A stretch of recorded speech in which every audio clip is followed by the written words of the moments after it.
ba kayong hindi na-discover sa isa't isa? Or every project that you make, meron kayo na-discover na bago?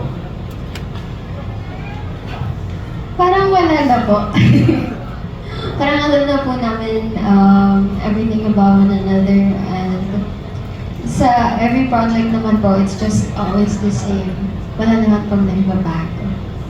Yun naman po yung lagi namin na-remind sa sarili namin na sana walang magbago, walang lumakay ulo, walang pong basta maligaw po ng landas. Like, we're always grounding one another, and basta kabisado na po namin yung isa't isa. There's nothing new naman na we discover.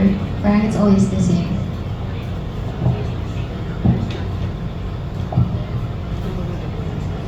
Parang wala na po, tita.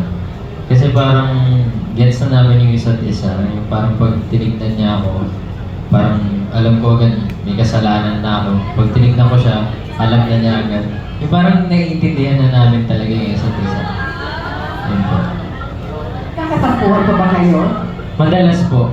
So, paano kayo nagkakasundo muli? Paano nyo nasa-settle yung tampuhan nyo? Ano po tita, tinatanggap po namin agad na may kasalanan, kung sino man yung may kasalanan, tapos siya dapat yung una magsasorry. Kasi hindi namin naayusin, hindi nagsasorry may kasalanan. Wow! Congratulations!